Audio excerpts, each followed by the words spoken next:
Kirk Douglas lived to be 103 years old, long enough to bury almost every star he ever worked with. And in that time, he saw things behind Hollywood's golden curtain that would make your stomach turn. While cameras were rolling and flashbulbs were popping, the biggest names in old Hollywood were quietly destroying the people closest to them, stealing husbands, sabotaging Oscar nights, feeding names to the government, and ending careers with a single phone call. Kirk didn't just witness it, he lived it, he survived it. And in music, his best-selling autobiography, The Ragman's Son, he pulled back the curtain on a Hollywood where your closest friend could, music, put a knife in your back before you even knew the blade was out. From Oscar night sabotage to government witch hunts, from stolen husbands to careers buried in silence, these are the 9 stars who secretly destroyed their friends' careers in old Hollywood Golden Age history. And number 8 on this list committed a betrayal so devastating, so unforgivable that half of Hollywood refused to speak his name with anything but contempt for music almost 50 years. Number 9. Elia de Havilland. Most people remember her as the sweet Melanie from Gone with the Wind, but behind that gentle image was a woman locked in one of the most vicious rivalries Hollywood has ever seen, and it was with her own flesh and blood. Elia de Havilland and Joan Fontaine were real biological sisters. Both became major stars during Hollywood's golden age. And in 1942, they made history by being nominated for the exact same Oscar, Best Actress. It remains the only time two sisters have ever competed against each other for the award. Joan Fontaine won that night for her role in Alfred Hitchcock's Suspicion. And when she walked toward the stage, she reached out to embrace her older, music sister. Elia pulled away right there in front of the entire audience, in front of every important person in the industry. She refused to congratulate her own sister on the biggest night of her career. That moment set the tone for decades of bitter warfare between them. When Elia won her own Oscar 4 years later for To Each His Own, the rivalry only deepened. Joan would later claim in multiple interviews that Elia systematically worked behind the scenes to undermine her with studios and directors, using her industry connections and her seniority as the older sister to quietly freeze Joan out of roles she deserved. Joan's career declined through the 50s while Olivia's continued to flourish. They stopped speaking entirely, not for months, not for years, for decades. Both sisters died without ever reconciling. Joan passed in 2013. Elia followed in music, 2020 at the age of 104. A lifetime of shared blood, shared talent, and music, shared history, but not a single moment of shared peace. Kirk Douglas knew both women personally. They were all part of the same Golden Age royalty, and he understood music, exactly how personal vendettas could quietly strangle a career in a town where everyone whispered behind closed doors. Number 8. Burt Lancaster. Kirk Douglas and Burt Lancaster were one of Hollywood's most iconic screen pairings. They made 7 films together over nearly 4 decades, starting with A Walk Alone in 1948 and ending with Tough Guys in 1986. Music. To the public, they looked like 2 friendly rivals pushing each other to greatness on screen. Behind the scenes, the dynamic was far less charming. Lancaster demanded top billing in every single one of their 7 collaborations, every music single time, and he got it without exception. Kirk wrote directly in his autobiography that they were, in his own words, not particularly compatible in real life. Industry insiders described Lancaster as a professional shark who took no prisoners when it came to business. He used his imposing physical presence, music, his leverage with studio executives, and his ruthlessly aggressive negotiating style to dominate every collaboration they shared. Kirk could steal scenes from Lancaster on camera with his raw intensity. But off-camera, Burt consistently held the upper hand in deal-making, billing, negotiations, and studio politics. Music, that constant positioning as the second name, took a real toll over the years. Kirk Douglas was nominated for 3 Academy Awards throughout his career, music, and never won a single competitive Oscar. Meanwhile, Lancaster took home the statue for Elmer Gantry in 1960. Kirk eventually received only an honorary Oscar in 1996, decades after many in the industry believed he should have won one outright. He outlived Burt by 26 years, Lancaster. Music, passing in '94, long enough for Kirk to have the final word, and he used every page of his books to make sure people understood what really happened between them. Number 7. Elizabeth Taylor. In the 1950s, Elizabeth, Music, Taylor, and Debbie Reynolds were genuine best friends, not Hollywood best friends who smile for photographers and talk behind each other's backs. Real music friends.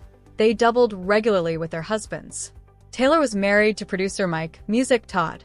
Reynolds was married to singer Eddie Fisher. The two couples were constantly together at premieres, dinner parties, and private gatherings. They were Hollywood's golden friendship. Then in 1958, Mike, Music, Todd was killed in a plane crash. Taylor was devastated by the loss, and she turned to her best friend's husband, Eddie Fisher, for comfort and consolation. That consolation quickly became a full-blown affair. Fisher abandoned Debbie Reynolds and their two small children, one of whom was future star Carrie Fisher, and married Elizabeth Taylor in 1959, less than a year after Music, Todd's death. Reynolds later described the horrifying moment she discovered the truth. She called Taylor's hotel room one evening. Eddie Fisher answered the phone. The scandal that erupted was the biggest Hollywood, Music, had seen in a generation.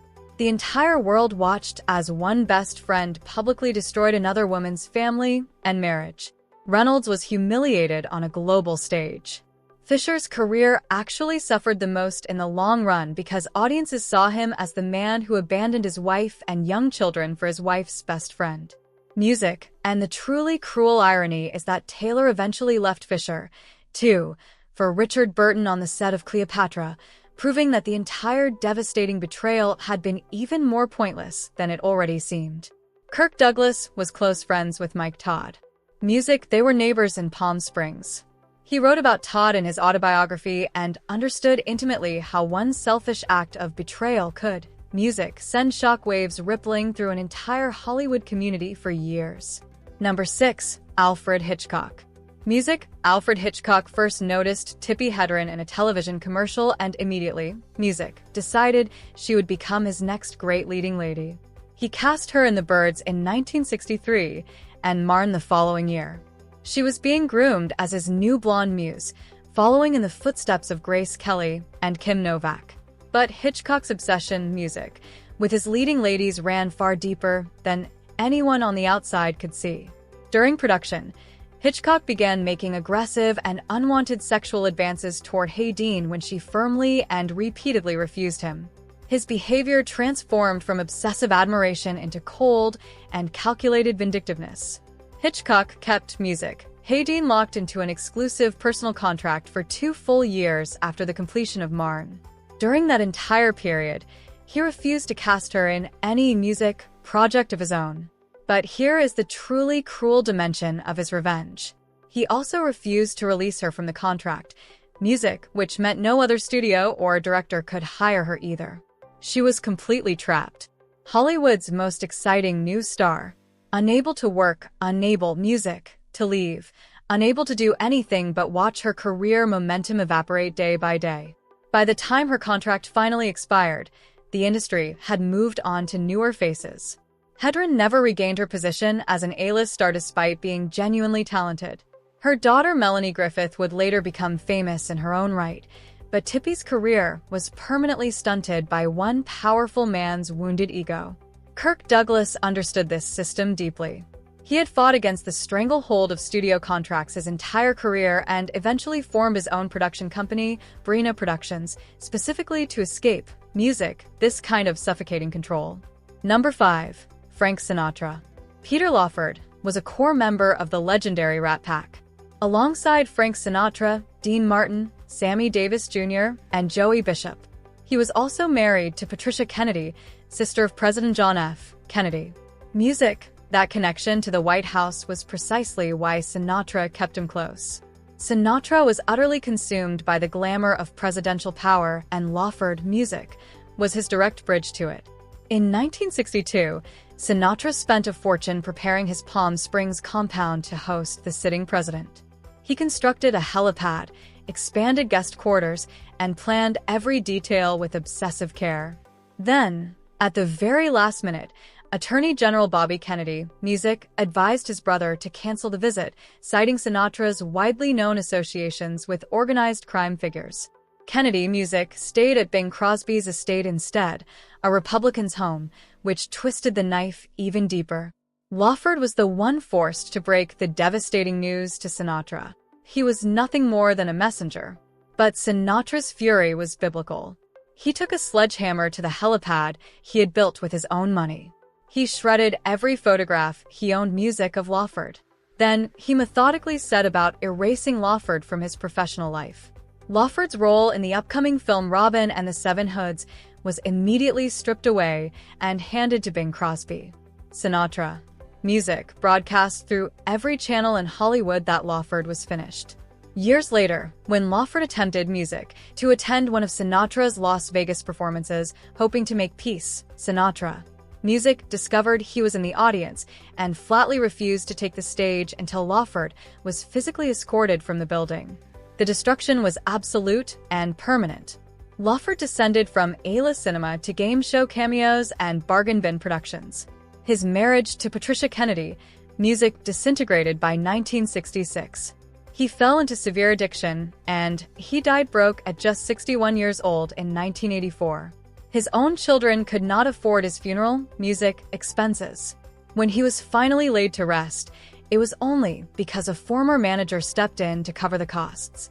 The man who once rubbed shoulders with presidents and performed alongside the most famous entertainers on earth was buried with almost nothing to his name. All because he delivered a message that Frank Sinatra did not want to hear. Number 4. Joan Crawford. Joan Crawford and B. Davis were the two towering female stars of Hollywood's music golden age. Their rivalry spanned decades of competition, jealousy, music, and undisguised mutual contempt.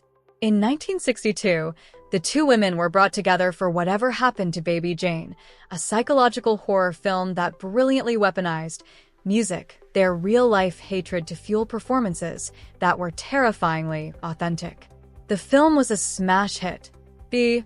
Davis earned a Best Actress Oscar nomination for her ferocious performance. Music, Joan Crawford was not nominated, and that snub drove her to the edge of obsession.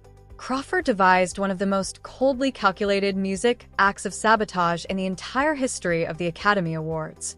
She secretly reached out to every other Best Actress nominee that year. She offered each of them the same proposition. If they won and could not attend the ceremony, she would graciously accept Music, the award on their behalf. She was quietly setting a trap. On Oscar night, and Bancroft won for The Miracle Worker. Braftoft was Music performing on Broadway in New York and was not present at the ceremony, and Joan Crawford, with a look of absolute triumph on her face, swept onto that Music stage to accept the award.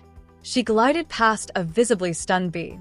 Davis standing in the wings backstage and held that golden statue high for every camera, Music in the room. Crawford spent the rest of the evening parading the Oscar in front of reporters and photographers, basking Music in the attention. While Davis could only watch from the shadows, the entire industry recognized it for what it was. Calculated, premeditated humiliation on the biggest stage in music Hollywood. Number 3. Ronald Reagan. Before he became President of the United States, Ronald Reagan was a working Hollywood actor and, the Music, elected president of the Screen Actors Guild. As the head of the Actors Union, his colleagues placed enormous trust in him. Music, he was supposed to be their champion, their advocate, the man standing between them and exploitation. What they did not know was that behind closed doors, Reagan was living a secret double life. He was quietly serving as an FBI informant designated by the Bureau as Confidential Source T10. In private meetings with federal agents, Music, Reagan fed them names of fellow actors, writers, and directors he suspected of harboring communist sympathies. These were his colleagues and peers, people who sat Music across from him at union meetings, people who trusted him with their professional futures. The information Reagan supplied helped feed the Hollywood blacklist, Music, a devastating system that shattered hundreds of careers across the industry. People lost everything: their work, their income, their homes. Some fled the country entirely, seeking employment in Europe or Mexico. Others simply never worked again. And this is where Kirk Douglas enters the story in the most powerful way imaginable. Kirk watched the blacklist destroy brilliant, talented people all around him. He saw careers dissolve overnight. He watched families fall apart under the pressure, and he decided he would not stand by in silence. When Kirk produced Spartacus in 1960, he made a decision that changed Hollywood forever. He hired Dalton Trumbo, one of the original Hollywood 10, who had been imprisoned for refusing to name names. Trumbo had spent years writing under pseudonyms for a fraction of his true value. Kirk insisted that Trumbo receive full on-screen credit under his real name. That single courageous act is widely credited with shattering the Hollywood blacklist once and for all. Reagan helped build the machine that destroyed careers. Kirk Douglas dismantled it with his bare hands. Number 2. Elia Kazan. This is the one I mentioned at the very beginning. The betrayal so severe that Hollywood's wounds from it were still bleeding half a century later. Elia Kazan was the most sought-after director in music, both Broadway and Hollywood during the early 1950s. His films defined American cinema, A Streetcar Named Desire on the waterfront east of Eden. He personally launched the careers of Marlon Brando, James Dean, and Warren Beatty. The man was untouchable. As a young artist during the Depression, Kazan had briefly joined the Communist Party, as many intellectuals of that era had done. When the House Un-American Activities Committee demanded his testimony in 1952, Kazan stood at the absolute summit of American film. He initially refused to betray anyone in a closed session, but then the machinery of power, music, closed in around him. Studio head Darryl Zanuck made it unmistakably clear that without cooperation, Kazan's film career would be terminated. So Kazan returned to the Music Committee and he named 8 of his former friends and collaborators, people he had worked alongside for years, people who had trusted him completely. The fallout was instant and catastrophic. Actress Phoebe Brand, one of the people Kazan named, would not appear in another film for 40 years. Other careers were destroyed overnight. Former music friends began crossing the street to avoid him. His closest creative partner, Arthur Miller, ended their friendship permanently. Miller went on to write The Crucible, a play that stands as one of the most powerful condemnations of witch hunt mentality ever written. But Kazan was not done. He followed his testimony by making On the Waterfront, a celebrated film in which Marlon Brando achieves moral redemption by informing on corrupt figures around him. The film was widely interpreted as Kazan's attempt to use Hollywood's grandest stage to justify his own act of betrayal. The scar never faded.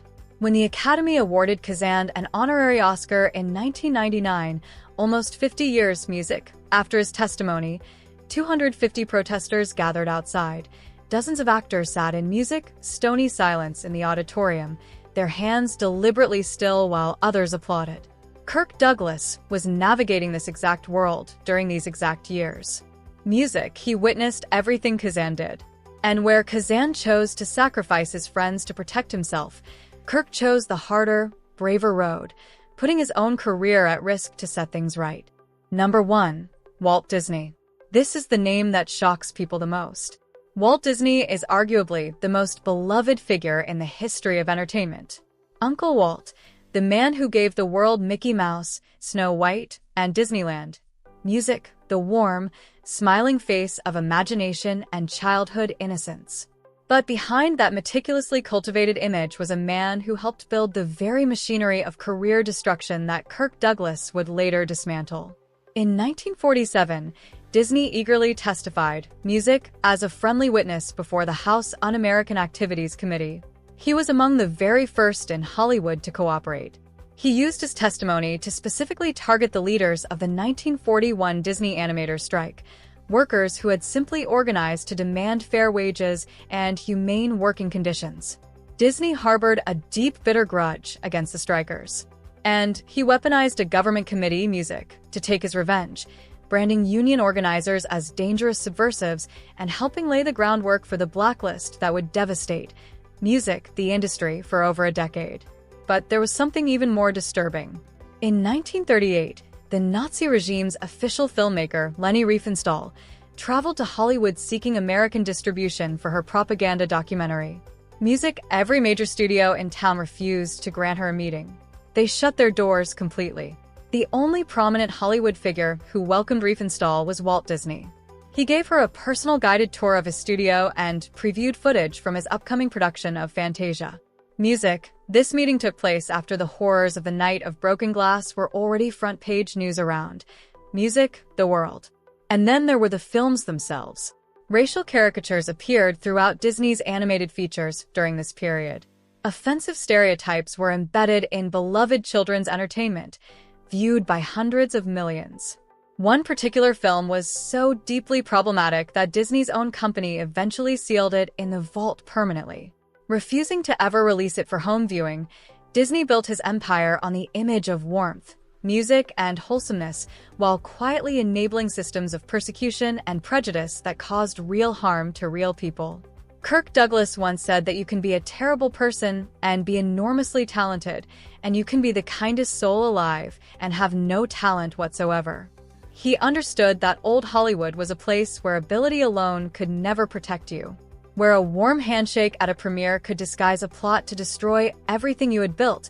Music, where the person sitting beside you at dinner might be the same person whispering your name to the authorities. These 9 stars proved that the most dangerous people in Hollywood were never the ones who openly despised you. They were the ones who called you their dearest friend. Music and Kirk Douglas, the ragman son from the poorest streets of Amsterdam, New York, who clawed his way to the top of an industry designed to chew people up and spit them out, who outlived nearly Music, every last one of them, made absolutely certain that the world would never forget what they did. Music, when the camera stopped rolling and the studio lights went dark.